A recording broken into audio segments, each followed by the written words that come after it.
버는 법, 속 시원한 특강을 펼쳐주실 분을 모셨습니다.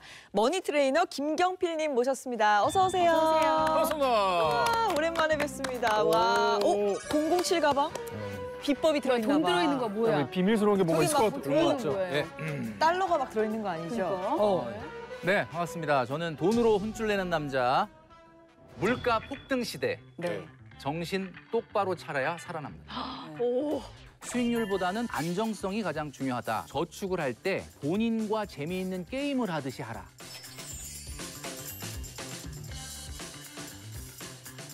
예, 우리가 가장 중요한 것은 나만 잘 살고 잘 먹는 것, 이건 중요한 게 아니라 우리 전체 나라 경제도 굉장히 올라가야죠. 같이 올라가야 되는데 올해 경제는 정말 최악일 것 같습니다. 누군가 지금의 상태를 앞으로 굉장히 낙관하고 좋을 거다라고 얘기한다면 그건 100% 거짓말입니다. 제가 오늘 올해 부자 될 수 있는 특별한 방법을 제가 이 가방에 야. 담아왔으니까 비밀 금고를 제가 다 털어서 좋습니다. 여러분들에게 끝까지 들려드리도록 하겠습니다. 봐야겠네요. 끝까지 보셔야 돼요. 그러니까 정말 예. 집중력이 더욱더 올라가는 느낌인데요. 네. 자, 그렇다면 어떻게 해야 부자가 될 수 있을지 2025년 맨손으로 부자 되는 법 지금부터 자세하게 경청해 보도록 하겠습니다. 네, 우선 부자 되는 특급 노하우를 알아보기 전에 아무래도 이 새해 경제 전망을 좀 알아봐야 될 것 같은데요. 조금 전에도 말씀 주셨지만 김경필님은 올해의 경제 전망을 어떻게 보시나요? 네, 제가 뭐 좀 전에 이제 최악이라고 말씀드렸는데 일단 우리가 지피지기면 백전백승이라는 말이 있지 않습니까? 한마디로 지금의 돌아가는 경제 상황을 정확하게 알아야 우리가 부자 될 수 있는 기회를 잡을 수 있지 않을까라는 생각을 하는데 네. 최근에 가장 많이 듣는 것이 IMF보다도 더 힘든 상황이다. 뭐 좀 슬프게도 이런 이야기들을 많이 듣고 있습니다. 네. 어떤 분들은 그렇게 말씀하십니다. IMF 외환 위기를 거론하는 것은 좀 너무 오버 아니냐. 뭔가 이건 좀 너무 공포감 조장 아니냐라고 말씀하실 것 같아요. 물론 맞습니다. 그런데 제가 IMF라는 말을 꺼내게 된 이유는 뭐냐면 이게 체감적인 문제라는 거예요. IMF 때는 우리가 국민소득이 $10,000가 안 됐던 시절이고요. 네. 지금은 $30,000가 넘는 시점에서 나타나는 경제 위기이기 때문에 우리가 체감하는 것들이 훨씬 더 크게 아프게 느껴질 수 있다라는 겁니다. 훨씬 더 높은 데서 떨어진다는 그렇죠.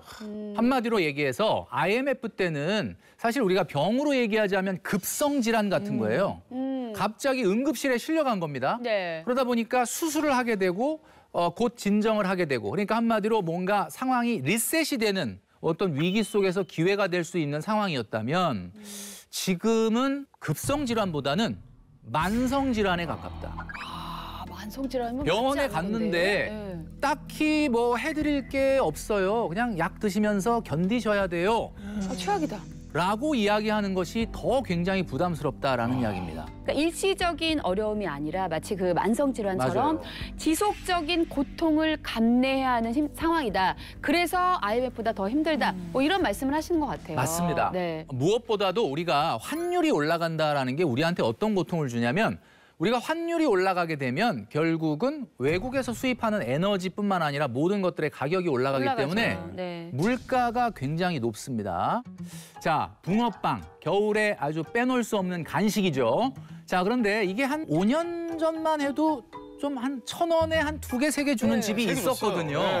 그런데 지금 이 사진을 보시면 아시겠지만 지금 붕어빵 한 마리 가격이 1,000원이라고 합니다. 자, 이렇다고 하면 와. 붕어빵계에서는 물가 상승률이 거의 100%다 이렇게 볼 수가 있는 거죠. 이 상태면 곧 붕어의 가격을 넘어가겠어요. 그러니까요. 그쵸.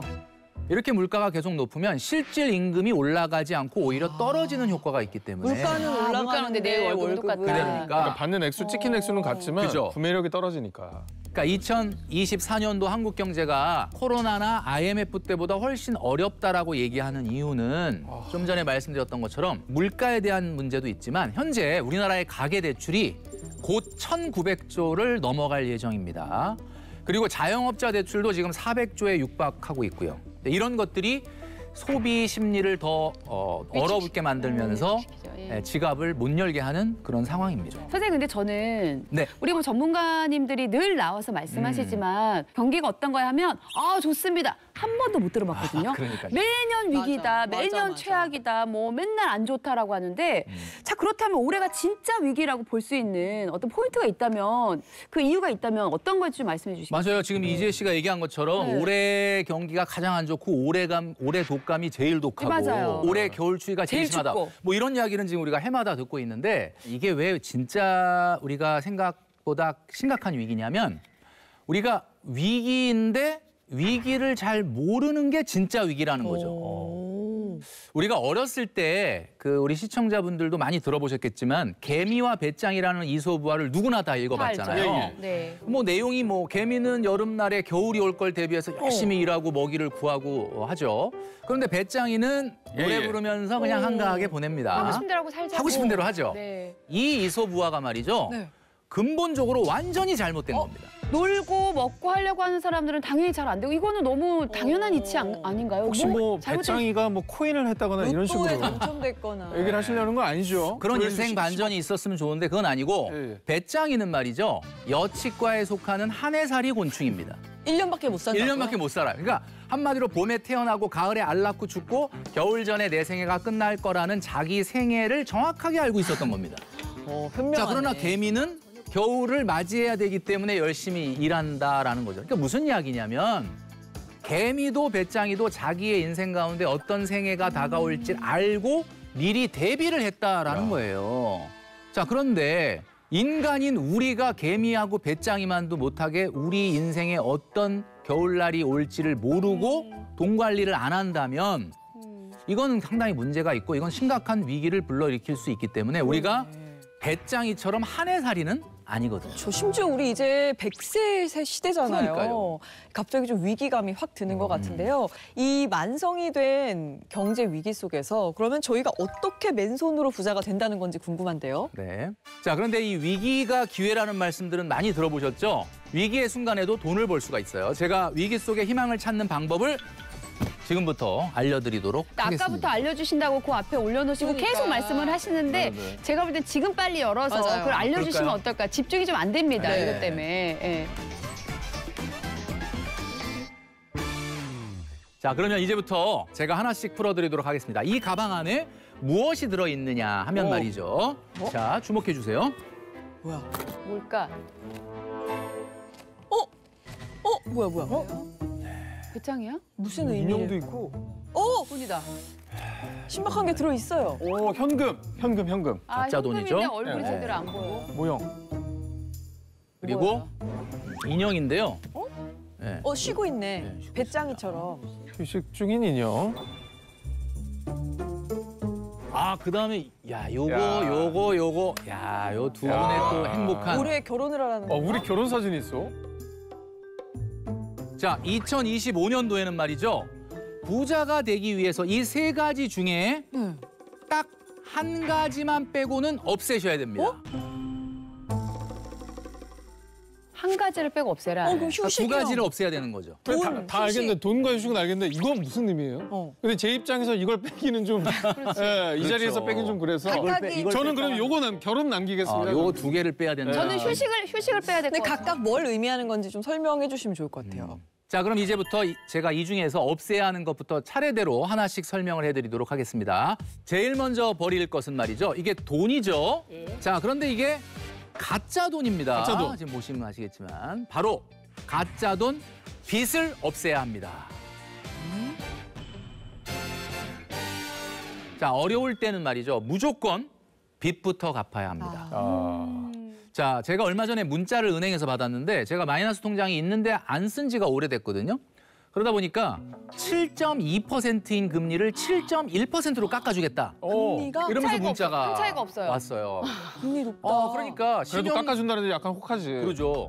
신용이 아무리 좋은 사람이라 하더라도 7%, 8% 빚이 있는데 그걸 안 갚고 다른 투자를 생각한다면 그게 올바른 수익이 날 가능성이 그러네요. 없습니다. 물론 뭐 근데 이제 갑자기 정말 얻어 걸린다 할지 정말 이게 뭔가 시대의 흐름을 잘 읽으면은 불가능한 얘기는 아닌 것 같기도 하고 최근에 특히나 이제 뭐 트럼프 대통령 당선인 그렇죠. 블록체인 뭐 난리가 났었잖아요. 한마디로 말해서 이렇게 좀 전에 오상진 아나운서가 얘기했던 것처럼 네. 정말 대박이 나는 경우 그거는 결국 정말 1000명 중에 4, 5명인데 나머지의 사람들이 그 4-5명이 나에게도 일어날 거라고 생각하게 하는 착각을 불러일으키게 하는 거죠. 자, 그러니까 빚만 갚아도 사실은 7-8% 정도 수익을 지금 얻고 있는 겁니다. 뒤집어 생각하면 그렇네. 그죠? 주식 투자는 그런 맹점이 있는 것 같아. 누가 벌었다는 얘기만 있잖아, 사실. 네. 그 사람이 길게 보면은 계속 손해를 보다가 이걸로 한 번 만회를 한 건 정도인데도 이걸로 이제 번 거라고 생각하는 그러네. 거야. 어찌 보면 우리 사람들이 듣고 싶은 얘기만 듣는 것 같아요. 네, 뭔가 돈을 벌었다면 그건 듣고 싶은데 그러니까. 잘 안 돼서 이 얘기는 사실 흘려 듣거든요. 그래서 우리가 귀를 잘 열고 있어야 됩니다. 맞습니다. 요즘은 사실은 뭐 빚이 아예 없는 분들은 찾기가 참 어렵잖아요. 혹시 어떤 빚은 괜찮고 어떤 거는 굉장히 빨리 갚아야 된다. 이런 구분이 있을까요? 자, 많은 분들이 그냥 뭐 급한 불대로 그냥 앞에 끄면 되는 거 아니야 이렇게 이야기하시는데 빚을 갚는데도 순서와 효과적인 방법 이런 것들이 있습니다. 첫 번째는 그래서 이런 것들을 우리가 잘 알아내기 위해서 나의 부채 현황을 정리를 해야 됩니다. 우선 부채명, 금융기간, 대출금액, 이자율, 그리고 기간, 그리고 내가 내는 이자나 원금이 얼마나 되는지를 일목요연하게 적어볼 필요가 있습니다. 근데 어쨌든 좀 고통스럽지만 저렇게 일목요연하게 정리를 해서 나의 상황을 판단한다. 이게 인정을 굉장히 중요한 맞아요. 거군요. 네, 네. 그렇죠. 이렇게 내 빚 상황을 정리해 두면 자, 두 번째로는 어떤 빚을 먼저 상환해야 되는지 그 우선순위를 정해야 되는데 대출에는 참고적으로 착한 대출이 있고 나쁜 대출이 있습니다. 자, 지금 사진 한번 보시면요. 네. 부채명이 있고 레버리지가 있고 낮은 이자율, 원금 보전. 그러니까 원금 보전이 되는 대출이냐 안 되는 대출이냐. 원금이. 뭐 예를 들면 주담대나 전세자금 대출이자는 일단 원금이 어디 날아가는 건 아니지 않습니까? 그렇죠. 내가 가지고 있는 거니까. 그다음에 뭐 낮은 이자율, 이자율이 높은지 낮은지. 근데 레버리지가 무슨 뜻인가요? 자, 레버리지는 자산 증식 효과가 있느냐 없느냐를 얘기하는 겁니다. 그러니까 예를 들면 내가 빌려온 것이 네. 그냥 소비로 없어진 신용대출인지 아니면 어딘가 투자돼서 뭔가 나의 자산 증식에 도움이 될 수도 있는 건지 이런 것들을 꼼꼼히 따져서 부채 상환에 대한 우선순위를 정하셔야 된다. 자, 그렇다면 이제 가짜 돈, 인형, 결혼 사진 세 가지 중에서 2025년에 부자가 되기 위해서 그러면 다음으로 없애야 될 건 뭡니까? 여러분도 아시겠지만 세계 5대 부자 아시죠? 베르나르 아르노, 그다음에 일론 머스크, 워렌 버핏, 레리 앨리슨, 제프 베이조스. 뭐 많이 익히 들어서 여러분들 아시겠지만 이런 분들이 이걸 좋아하지 않는다고 합니다. 쉬는 거? 결혼? 내가 볼때 휴식일 것 같아. 그래, 워커홀릭. 다 워커홀릭. 그렇죠. 안 쉬잖아요. 네. 자, 세계 5대 부자가 싫어하는 거는 바로 주말이라고 합니다. 왜? 주말이 제일 좋은데? 자, 뭐 예를 들면 이런 거 있지 않습니까? 나 회사 가고 싶어, 뭐 일하고 싶어.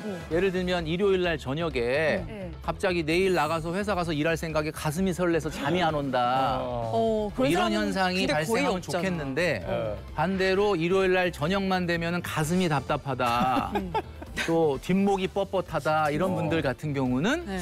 어쨌든 아직까지는 약간 생계형 경제활동일 가능성이 높다라는 얘기인데 정말 부자가 되는 사람들의 라이프 스타일을 보면 월요일부터 금요일까지가 매우 행복합니다. 그러니까 무슨 얘기냐면 오로지 평일날은 힘들고 주말만 기다리는 라이프가 아니다라는 거예요.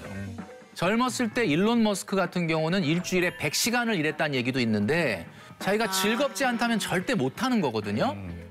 야, 근데 회사에서 이제 즐거운 일을 만들라는 말씀이신 것 같은데 보시면서 이제 시청자분들이 많이 화가 나실 것 같습니다. 이게 직장에서 어떻게 즐거운 쉽지 않습니다. 지금 엄청 즐거우시죠, 이제? 네. 굉장히 지금 나는 일터에서. 육아를 하니까 힘드니까 난 나오면 그나마 즐겁긴 한데 육아보단 일터야. 육아보단 일터지. 그렇게 생각하면 또 우린 관점이 달라요. 그러네. 예. 여기 계신 우리 MC분들 같은 경우는 2024년도에 내가 내 소득과 내 수준에 맞지 않는 좀 과소비를 했다라고 하는 것을 한번 좀 실토를 해보신다면 과소비. 작년에 어떤 과소비들을 했었는지 하나씩 실토를 좀. 꼭 해야 되나요, 여기서? 실토라는 말이 좀 그러면 자백. 네, 일단 저희 집의 과소비 담당자가 말을 하는 게 좋을 것 같아요. 네, 한 5개월 정도 고민했던 것 같아요. 뭘 하셨나요? 눈여겨보던 그 신발이 있었는데 신발? 네. 아 진짜? 가격이 계속 오르는 거야. 그래서 이게 너무 올라가니까 여기서는 내가 그래도 잡아야 되겠다. 왜냐? 왜 잡아요, 그걸? 내가 사면 아까 레버리지 효과라고. 근데 그거를 팔아서 돈이 됐어요? 혼나네. 집에 지금 창고에 먼지만 쌓여 있고? 지금 김소영 씨 따끔하게 혼나는 거 좀 잘 걸면 들으세요. 다행이지. 그들이 약간 그 찬바람이 불면서 자, 부자가 되기 위해서 이것 공식을 잘 지켜야 합니다. 네. 자, 마지막 하나 남은 지금 결혼 사진이 나올 것 같은데 설마 가족을 잘 지켜라 뭐 이런 말씀이신가요? 가족을 잘 지켜야 된다는 건 너무나 당연한 이야기고요. 네네. 자, 더 정확히는 행복을 잘 지키라고 말씀드리고 싶습니다. 오. 행복 공식은 바로 원하는 것뿐에 가진 것입니다. 그거 맞다. 원하는 것뿐에 가진 것. 그러니까 행복해지려면 어떻게 해야 되느냐 하면 분자값인 가진 것은 어떻게 돼야 되죠? 지금 현재 늘어나야 되는 거예요. 네네. 커져야 되는 거예요. 그러면 분모값인 원하는 건 어떻게 돼야 됩니까? 줄어야죠. 근데 사실은 줄기는 좀 어렵기 때문에 네. 준다는 표현보다는 너무 불필요하게 빨리 안 커지도록 관리를 해야 되는데 기대치가 높아지게 되면 결국은 아무리 가진 게 많아지더라도 우리는 생각보다 행복해지지 않을 수가 있습니다.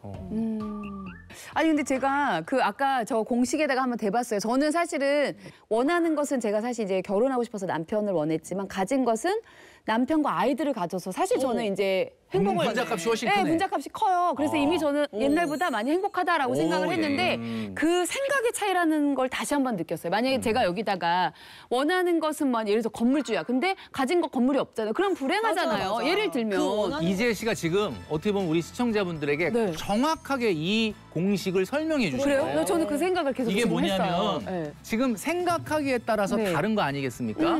말씀하셨던 것처럼 네. 내가 갖지 못한 것을 분자값에 놓고 내가 갖고 있는 것을 보면 초라해질 수밖에 없지 않습니까? 네네. 내가 갖고 있는 것에 대한 가치를 발견하는 행동을 해야 되는데 지금 이재 씨가 내가 갖고 있는 게 뭐지라고 하는 것을 발견했기 때문에 행복한 거예요.